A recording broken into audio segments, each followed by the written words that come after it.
No Blair Hecker today. She's there's illness going around her home, and she's not alone. Yeah, I think it's happening a lot. There's a lot of it, so be careful out there. But we are honored to have two very capable replacements today in Rebecca Hall, the grants writer at the city, and Chuck Knowles, the project manager. Thanks, guys, for coming out and spending your morning with us. Glad to be here. Thank you.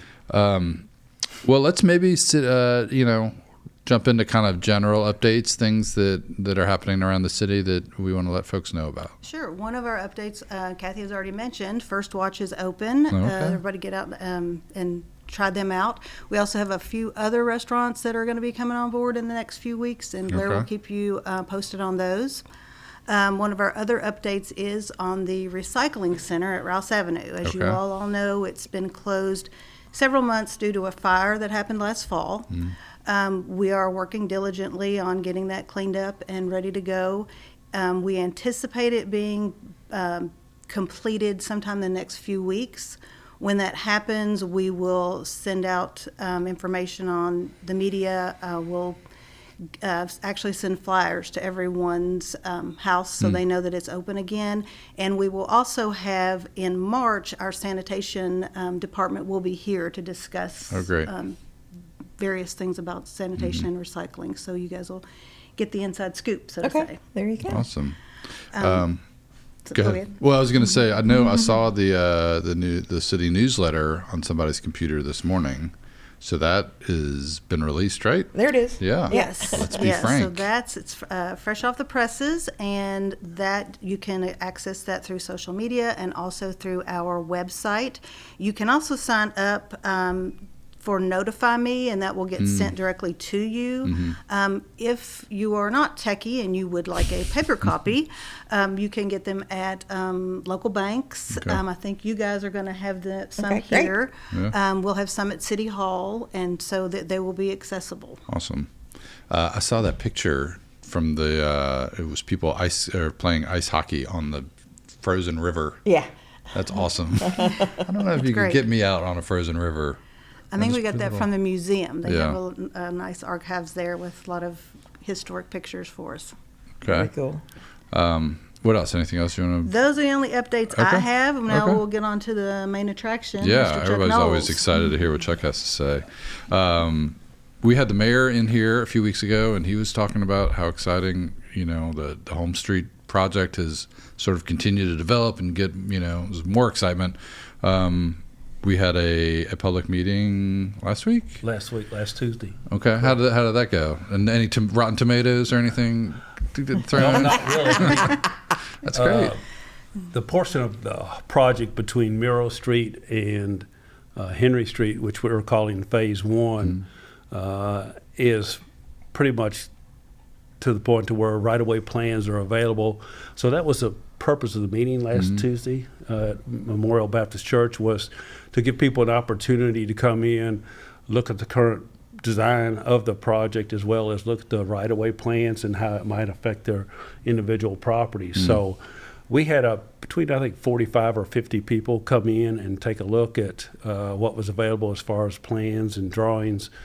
And so the consultants, Strand Associates, they were there and were talking to a lot of people, answering a lot of questions. So I think you want to talk about optimism. I think we're seeing more and more people being interested in the project and when it's going to happen as far as construction goes.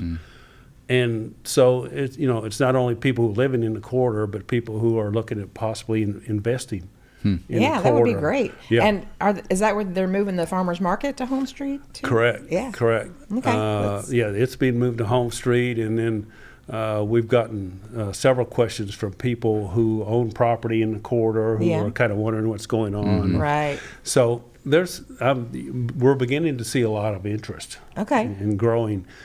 So we're optimistic about completing the project 3 or 4 years from now, and then having further development occur. Okay. Yeah. But I mean, you so much rather have people engaged from the get-go, right? So that they can be a part of the conversation as opposed to coming in at the end and being like, well, what happened? I didn't know. No, absolutely. And some of the people that were there Tuesday night had some concerns about how the project was going to affect their parking in front of their business or those types of issues. And so we got several comments, and Strand Associates has taken those, and they're going to look at those to see if we can make some modifications to maybe help property owners. But we are also being held to requirements by using federal funds too. Sure. What you can do and what you can't do. Right. So.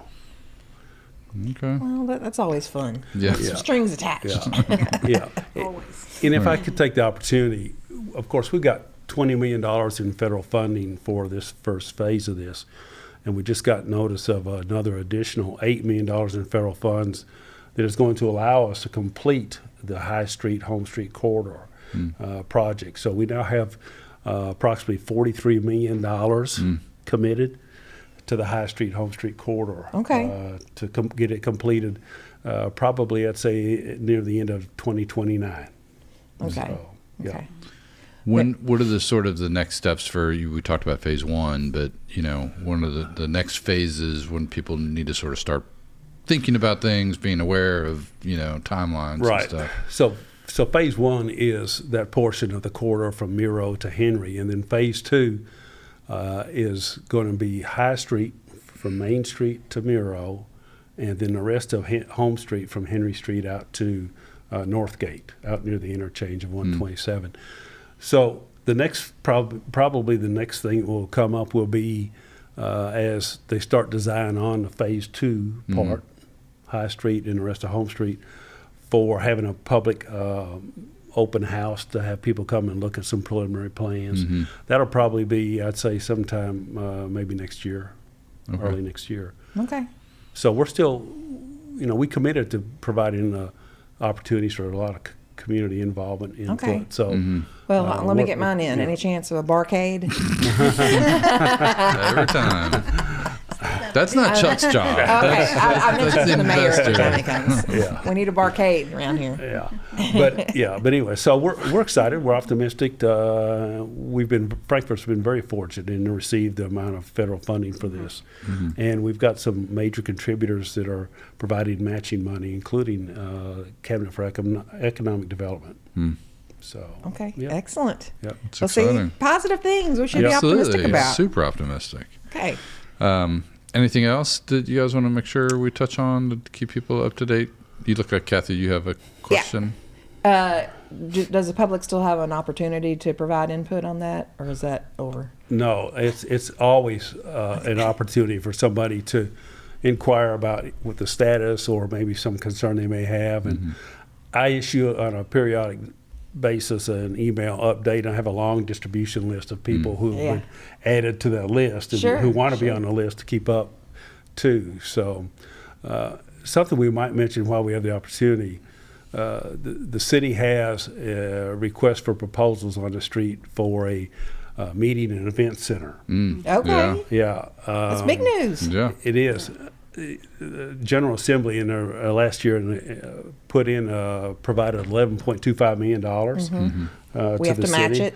We have to match it in equal amount. Okay. And so we've put the RFP on the street to see what kind of interest we have from people who want to maybe help develop that center. Yeah.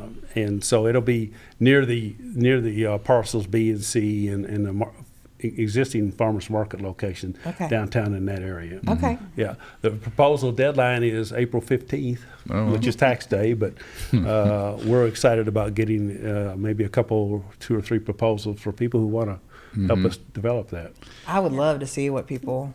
Yeah. That's the exciting. That's like the most yeah. exciting part to me. Well, not in the end is probably the most exciting, but the sort of initial vision, I think, is the cool part of like, what can this be?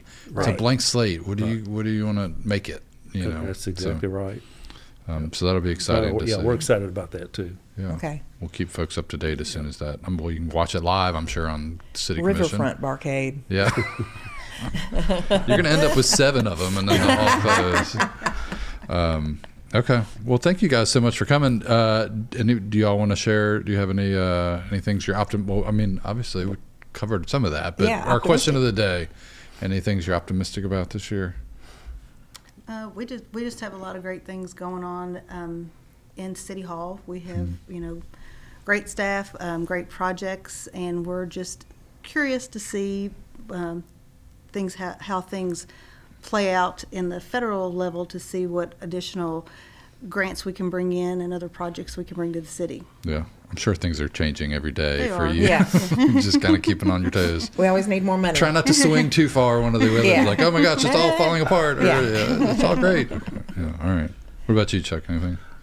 Again, as project manager, I've been fortunate to see some major projects completed in Frankfort, and I'm looking forward to finishing up the Holmes Street, High Street corridor, and I'm optimistic about what that will bring to Frankfort and downtown area as far as further investment. Mm-hmm. Yeah, Yeah. I awesome. appreciate you being here. They're keeping you busy, aren't they? Yeah, that's okay. Better than the alternative. as they say. That's okay. Okay, well, thank you guys again so much for coming in, and on short notice, I'm sure Blair is appreciative of you guys. We appreciate it. Yes. Yeah.